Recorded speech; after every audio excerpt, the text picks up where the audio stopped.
All right, let's jump right in. Today, we're going to be digging into the massive economic shift that's happening all around us. We'll be using Orlando Cole's book, The AI Economy, as our guide to what are, frankly, the biggest opportunities unfolding right before our very eyes. So, this is the question on everyone's mind, right? Is artificial intelligence this big, scary thing that's going to replace us, or is it a tool that's actually going to empower us? That anxiety is definitely real, but the book argues that, the answer really just comes down to your mindset. And let's be super clear. The scale of this change is just immense. The book makes a powerful case that this isn't just another tech trend. No, this is a fundamental reshaping of our economy, something on the same level as the biggest transformations in all of human history. The choices we all make right now, they're going to define the next 100 years of work and wealth.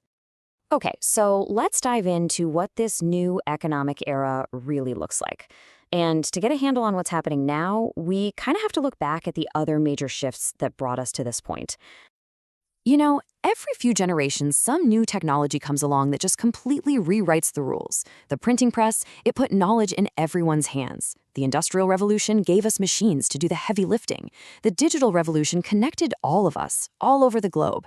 And now, now we have the AI revolution, and it's here to augment our most human quality of all, our imagination. The book really doesn't shy away from the fear this all causes, and it's a totally valid concern. The ground is literally shifting under our feet, and skills that used to be a sure thing for a career are suddenly being questioned. But you know what? Acknowledging that fear is the very first step to moving past it. So, how do we move past it? Well, the book proposes this really crucial mental shift. It's not about us versus the machines. It's about finding a whole new way to work with them. Now, this slide really frames the choice perfectly, doesn't it? If you try to compete with AI on its own terms, processing tons of data at lightning speed, that's a game you're just not going to win. The real winning strategy is collaboration, where we combine our unique human strengths with the incredible computational power of AI. So what does this new rulebook actually look like in the real world? Well, first off, adaptability becomes your most valuable asset. It's less about what you've memorized and more about how quickly you can learn and pivot with these new tools. Second, your creativity gets a massive boost. It's amplified, not replaced. You're still the artist, you just have this revolutionary new paintbrush. Third, all this accessibility is democratizing innovation. You don't need a huge, expensive studio anymore to make a hit song or a stunning piece of art. And finally, being able to spot patterns and connect ideas, that becomes a core human skill that actually guides the AI. And look, this isn't just some abstract theory. Let's see how this collaborative mindset is already transforming major industries as we speak. Let's start with healthcare. Doctors and researchers are absolutely drowning in data. So AI is stepping in to help turn that flood of information into something incredibly powerful, the ability to heal people faster and more accurately. And this is just a perfect example of that collaboration in action.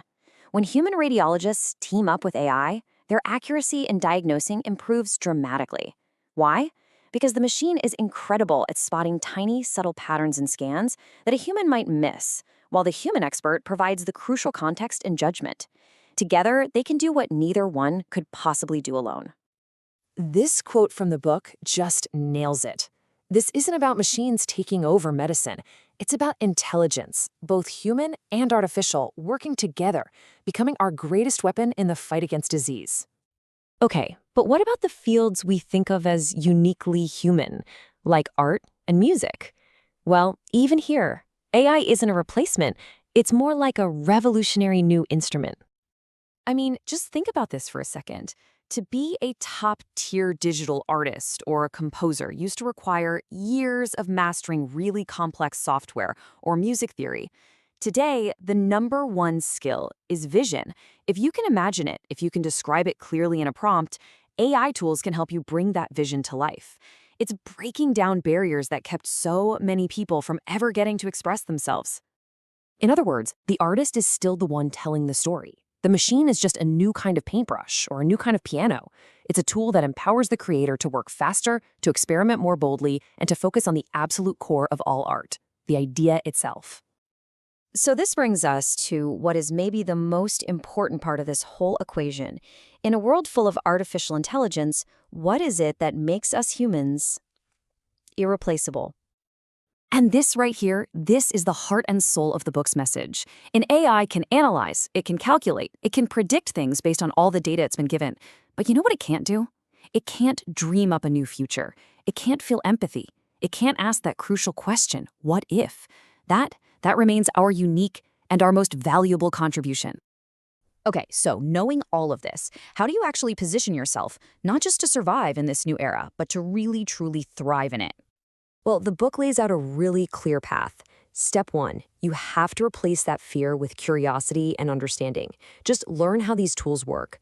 Step 2, stop being just a passive consumer of what AI creates and start using it to create something new yourself. And finally, step 3, don't just react to the changes as they come. Be a leader. Start anticipating them and shaping how this incredible technology is used. At the end of the day, the future isn't something that just happens to us. It's built by the choices we all make every day. AI is going to amplify human intention, for good or for bad. So the real question isn't what the technology will do, it's what will you choose to do with it. That is the decision that will define this era.